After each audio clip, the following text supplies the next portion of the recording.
Good morning అండి. చాలామందికి ఉండే డౌట్ ఏంటి అంటే ఎఫ్రెష్ ఎన్నిసార్లు తీసుకోవాలి. నిన్న నాకు మాధవి గారు అని ఒకరు కాల్ చేశారండి. మేడం వచ్చేసి 10 కేజీస్ తగ్గారు 3 మంత్స్లో. మేడంకి మొన్న తెలిసిందంట, ఏది 1 మంత్ బ్యాక్ తెలిసిందంట. అప్పుడు దాకా 2 టైమ్సే తీసుకునేవాళ్ళంట ఎఫ్రెష్.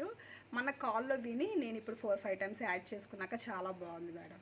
నేను ఫస్ట్ నుంచి చెప్తూనే ఉన్నాను, డైలీ మీరు 4-5 టైమ్స్ ఎఫ్రెష్ తీసుకోవచ్చు, కానీ డే 1 తీసుకోవద్దు. డే 1 1, 2 అలా పెంచుకుంటూ ఒక 10 డేస్ తర్వాత మీరు డైలీ 5 టైమ్స్ అయినా తీసుకోవచ్చు. ఫ్రెష్ తీసుకునేటప్పుడల్లా మీరు ఫైబర్ యాడ్ చేసుకున్నట్టయితే ఇంకా వెయిట్ లాస్ ఉంటుందన్నమాట. మేడం ఆ పాయింట్ చెప్పాక నాకు అనిపించింది, ఈ విషయం చాలామందికి తెలియదు కదా, చెప్పాలి కదా అనిపించింది అనమాట.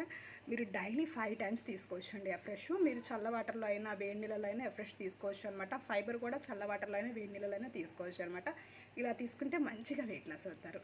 మీకు కూడా ఈ ఫ్రెష్ కావాలి, హెర్బల్ లైఫ్ న్యూట్రిషన్ కావాలి, కస్టమర్ ఐడి కావాలి, డీటెయిల్స్ కావాలంటే స్కూల్ నెంబర్కి కాల్ చేయండి. మీకు ఆ డీటెయిల్స్ అన్నీ దొరుకుతాయి. ఓకేనా?